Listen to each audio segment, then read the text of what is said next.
Welcome to the water table. Hi, I'm Scott Maskell. I'm a management analyst at East Korea GSA. And now I'm Chris Hunter, Program Manager, East Bay GSA. The water table, where we talk about groundwater, Sigma, and everything the Kaweah Subbasin. All right. So for the 2024 billing year, the board approved some different mechanisms by which landowners can extend groundwater credits and also purchase some surface water credits. So we'll kind of dive a little bit deeper into what each of those mean. So starting out, we have the allocation year 2022 Tier 1. This is a groundwater credit that was allocated out in the 22 allocation year at zero point 0.3 acre feet an acre. This was a free allocation, meaning that there's no cost to the landowner. Likewise, in 22, we had a tier 2 that was allocated out at zero point 0.5 acre feet an acre. Likewise, free. Both those are set to expire in the 26 allocation year. And so if they're still on your books and on your dashboard, in the 24 year, then this applies to you. Likewise, in 2023, we had a tier 1 groundwater credit that was allocated out at zero point 0.3 acre feet an acre. That's set to expire in the 2027 allocation year. The caveat with this one is that it's $500 an acre foot when used, or they have a new option where you can go ahead and do a prepay mechanism to extend that as well. And then the last one we're going to kind of talk about is the mitigation tier water.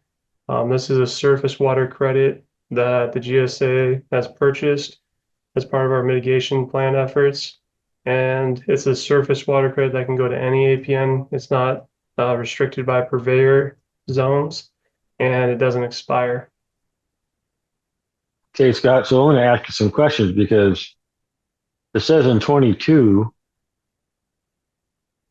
you're going to charge me $125 for this 22 Tier 1 credit. So why are you charging me money for credits I already have? So the overall purpose and the reason why you'd want to consider extending that is if you have credits and they're still on your books, then odds are either you're a landowner who's prioritizing surface water first and trying to retain all your groundwater credits, or you have more kind of fallowed land, baby trees, etc. So this is really going to apply, in my opinion, to kind of landowners who have newer trees, things like that, that are knowing that their ET is going to be ticking up and they just haven't used that available supply yet. And So are so you charging me for the credit or are you charging me to extend the life of the credit? I'm charging you to extend the life. And so Oh, the important thing to remember, Chris, is that right now, we're talking about the 24 allocation year, but we're halfway through the 25 allocation year as we're speaking right now. And so that credit is set to due to expire in next allocation year. So landowners are already at the point where we're about a year and a half away from the first credit that the GSA allocated dropping off the books. so we have a credit in 22 Hmm. that was free, no charge. It totals zero point 0.8 acre feet per acre if you haven't used it yet. And I can extend that out to, it says AY 2030. What is AY 2030? So that's going to stand for allocation year 2030, which would start October 1st of 2029 and go until September 30th of 2030. Okay, so let's say I extend these credits and then in 2028 decide I don't need them, but it's a dry year and my neighbor wants to buy them for $500 an acre foot in 28. Can I sell them to my neighbor and he could use them? Yeah, definitely. Yeah, you can sell or trade them. Okay, so it's something if I extend, it's my asset and I can, at least within the rules and regulations of GSA, that I could sell this credit to somebody else and they could use it. Correct. Okay. And so the 2023 tier one, the point 0.3, Now that's a little bit different because there's a charge for using that credit, correct? That is correct. It's $500 an acre foot when used. So if I pay 250, I get the credit and it's extended to 2030. That is correct, Chris. Okay, so that makes sense to me because now, in 22 I had free credits. I'm buying to extend the life, which also extends the usability, becomes an asset in my water budget. 23, it used to be $500 an acre foot, and it had a 5-year life. Now we're doing half off until April 15th, correct? That is correct. And we're extending to 2030. So same thing in 28 or 29, I decide I'm not going to use this, and somebody wants to pay me $500 or whatever it is an acre foot at the time the value, then I can sell it to them and they can use it by 2030. We're talking about after. I'm asking if I purchase this $250 an acre foot and in Mhm. 2028 I decide I'm not going to need it. Yeah, Can I yeah, sell it to someone but they have to use it by 2030? yes, correct. So those are all the blue buckets, all groundwater. And it looks like the green bucket is special. It says surface water credit. Can we talk about the difference and what the benefits are of surface water credits? Yeah, Chris, so it's important to remember, like we were just talking about a second ago, those blue boxes are groundwater credits. They have a 5-year life to them, meaning that, 22 credit is going to be set to expire in 26, whereas a surface water credit has perpetual life, meaning that there's no expiration date to it. Now, one of the unique things about surface water is we essentially have two different types of credits when it comes to surface water, not to confuse people, but we have CVP water that comes through Friant. So this would be organizations like Linmore Irrigation District, LSID, Exeter, Stone Corral, Ivanhoe. And that water, if you get it through a purveyor, it has rules on it that require it to stay within that purveyor boundary. Whereas this water that we're selling as part of our mitigation tier does not have that rule on it, and therefore can go to any APN or parcel within the GSA boundary. That's great. So I'm in Linmore. So if I have Linmore surface credits, they're only usable inside Linmore boundaries by contract of the supply. But this mitigation tier, this is Quia water, so it can be used anywhere inside of East Quia. Correct. So if I'm a groundwater dependent grower, then this is a good way for me to obtain an asset that physically I'm not able to get. Definitely. We even have landowners here in our Linmore Irrigation District that have land both in district and out of district. And even with that purveyor water on that single APN, sometimes the groundwater available for transfer to cover the cost of there isn't enough. So realistically, anybody who is groundwater dependent, this is a really good asset for you to consider. So how many, all the groundwater, the blue buckets, they all tell me how much water per acre I can get, but it says no limits. So if I have a small 10-acre deal, how many surface water credits can I buy? So the board approved for us to purchase up to 6,500 acre feet in total. So far, we've sold roughly 1,300. So there's roughly about 5,200 acre feet remaining in the pool. It is a first come, first served basis. There is no limitations on how much you want to buy.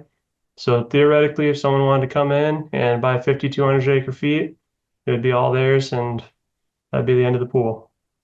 Wow. So I could buy me a whole bunch of surface credit and then I could turn around and pump like 10-acre feet an acre and grow a lot of stuff. You won't be able to pump that much due to some of No, our. was there a rule against that? Yeah, we do have a hard cap regulation, 2.5 acre feet an acre. So it would not be unlimited, but for reasonable pumping, it would definitely cover the cost of a lot of things that you need to do. Okay.